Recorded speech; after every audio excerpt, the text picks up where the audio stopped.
အားလုံးပဲမင်္ဂလာပါဒီအပိုင်းမှာတော့ကျွန်တော်တို့လက်ကလေးကိုထိုးပြပေးမှာဖြစ်ပါတယ်ခင်ဗျာ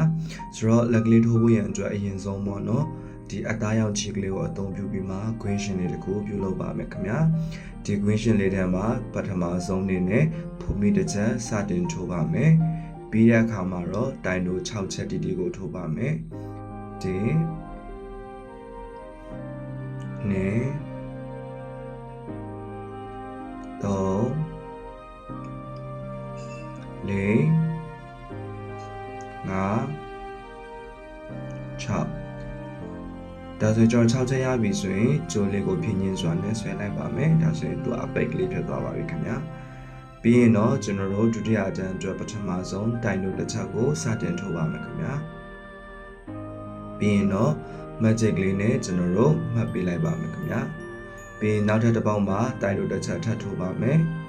နောက်တစ်ပေါက်မှာတော့တိုင်ပွားလေးတစ်ခါထိုးပါမယ်သူပုံစံလေးကတော့တိုင်တိုနှစ်ခါတိုင်ပွားတစ်ခါပုံစံလေးပါတိုင်တိုတစ်ခါတိုင်တိုနှစ်ခါနောက်ဆုံးမှာတိုင်ပွားလေးတစ်ခါထိုးပါမယ်တစ်ပေါက်ထဲမှာနှစ်ချက်နဲ့ပါခင်ဗျာဒါဆိုရင်တော့ကျွန်တော်တို့ဒုတိယအတန်းလေးပြီးဆုံးသွားပြီဖြစ်ပါတယ်ခင်ဗျာတတိယအတန်းလေးထိုးဖို့ရန်အတွက်ကကြတော့ကျွန်တော်တို့ပထမဆုံးအနေနဲ့တိုင်တိုလေးတစ်ချက်ကိုထိုးပါမယ်ခင်ဗျာပြီးရင် magic လေးနဲ့ပြန်လဲပြီးတော့မှတ်သားပေးပါမယ်ခင်ဗျာပြီးရင်တော့တဒန်းလုံးပတ်ပတ်လေးကိုတိုင်တိုကြီးပဲလိုက်ထိုးရပါမယ်ခင်ဗျာစုပေါင်းကျွန်တော်တို့တိုင်တိုအရေးအတွက်အားဖြင့်ပြောမယ်ဆိုရင်သူဟာ8ချက်တီတီရှိပါတယ်ခင်ဗျာ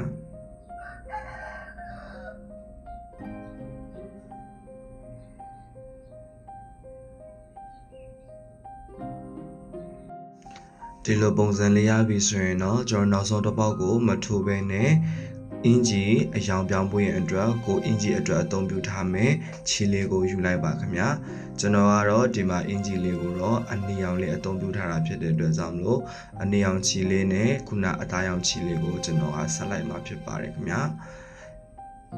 ဆက်ပြီးသွားပြီဆိုရင်တော့ကျွန်တော်ကပထမကင်ထားတဲ့ခြေအသားရောင်ကိုမကင်တော့ဘဲနဲ့ခြေအနီရောင်လေးကိုပြန်လဲပြီးတော့ပြောင်းကင်ရမှာဖြစ်ပါတယ်ခင်ဗျာဒါဆိုရင်ပထမဆုံးမပြီးဆုံးသေးတဲ့တိုင်တိုလေးကိုပြီးဆုံးအောင်ထိုးလိုက်ပါမယ်ခင်ဗျာအခု၄တန်းမြောက်မှာကကြတော့ကျွန်တော်တို့ကဒီချီအနီလေးနဲ့ဘာကိုထိုးမလဲဆိုရင်ဖုန်မီအနောက်ပေါက်ကိုမှရှက်ကော်လေးထိုးပါမယ်ခင်ဗျာဖုန်မီအနောက်ပေါက်ကိုမှရှက်ကော်လေးထိုးပါမယ်ခင်ဗျာစုပေါင်း၈ချက်ထိုးရပါမယ်ခင်ဗျာနဲ့နောက်တစ်ပေါက်မှာလည်းဖုန်မီအနောက်ပေါက်ရှက်ကော်လေးထိုးပါမယ်၃နောက်တစ်ပေါက်မှာလည်းဖုန်မီနောက်ပေါက်ရှက်ကော်လေးကိုထိုးပါမယ်၄နောက်တစ်ပေါက်မှာလည်းဖုန်မီနောက်ပေါက်ရှက်ကော်လေးကိုထိုးပါမယ်၅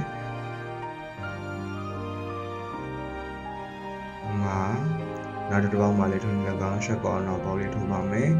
၆နောက်တစ်ပေါက်မှာလည်းဖုန်မီနောက်ပေါက်ရှက်ကော်လေးကိုထိုးပါမယ်9နောက်ဆုံးတစ်ပေါက်မှာတော့ရှက်ကော်လေးကိုထပ်ထိုးပါမယ်10ဒါဆိုရင်ကျွန်တော်လိုချင်တဲ့เนาะအရေးအတွက်လေးအတိုင်းစတုထအတန်းလေးပြီးသွားပါပြီခင်ဗျာဒါဆိုရင်9တန်းမြောက်ကိုဘယ်လိုထိုးမလဲဆိုရင်ဖုံမီအနောက်အပေါက်ကိုမှတိုင်တိုထိုးပါမယ်ခင်ဗျာအဲ့နာလေးမှာတစ်ခါလေးမှာခြီကအရင်ချက်တဲ့အတွက်ကြောင့်မို့သတိထားစေချင်ပါတယ်ပြီးရင်မှတ်ချိန်လေးမှတ်ပေးပါခင်ဗျာပြီးပြီဆိုရင်တော့ကျွန်တော်ကခြီတဲ့အရင်ရှုပ်နေရလို့ခံစားရတဲ့အတွက်ကြောင့်မလို့ပထမဆက်ထားတဲ့အနီနဲ့အသားရောင်ကလေးကိုနောက်ထပ်တစ်ချက်ကျွန်တော်တို့ပြန်လဲခြီပြီးတဲ့အခါမှာမလိုတဲ့ကြိုးလေးတွေအကုန်လုံးကိုကျွန်တော်ကကတ်ကြီးကလေးနဲ့ဖြတ်ပစ်လိုက်မှာဖြစ်ပါတယ်ခင်ဗျာအခု9ရမ်းမြောက်ရဲ့ဒုတိယအပေါက်မှာလည်းဖုံမီနောက်ပေါက်နဲ့တိုင်တိုနောက်တစ်ပေါက်မှာလည်းဖုံမီနောက်ပေါက်နဲ့တိုင်တိုနောက်တစ်ပေါက်မှာလည်းဖုံမီနောက်ပေါက်နဲ့တိုင်တိုနောက်တစ်ပေါက်မှာလည်းဖုံမီနောက်ပေါက်နဲ့တိုင်တို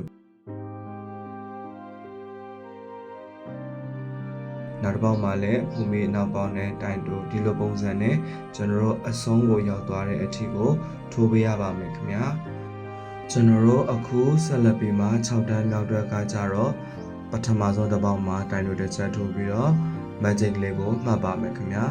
ဒီတဒန်းလုံးကတော့တိုင်တိုကြီးပဲထိုးရမှာဖြစ်ပါတယ်ခင်ဗျာဆိုတော့ဒီတဒန်းနဲ့လားဆိုတော့မဟုတ်ပါဘူးခင်ဗျာကျွန်တော်6တန်းမြောက်ကနေပြီးတော့10တန်းမြောက်တဲ့အထိကိုတိုင်တိုကြီးပဲပတ်ပတ်နဲ့ထိုးပေးရမှာဖြစ်ပါတယ်ခင်ဗျာ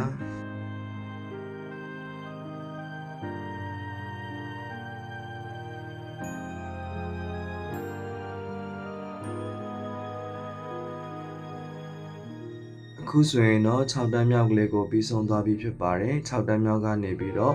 10တန်းမြောက်တဲ့အထိကိုထိုးပေးရမှာဖြစ်ပါတယ်နောက်ဆုံးမှာတော့ကျွန်တော်တို့ short call လေးတစ်ချက်နဲ့လက်ကလေးကိုအဆုံးသတ်လိုက်မှာပဲဖြစ်ပါတယ်ခင်ဗျာလက်ကလေးချုပ်ရမယ့်အပိုင်းဖြစ်တဲ့အတွက်ကြောင့်မလို့ခြေကိုမတူမရှိလေးဖြတ်ဖို့ရန်အတွက်တော့အကြံပြုလိုပါတယ်ဒါဆိုရင်တော့ကျွန်တော်တို့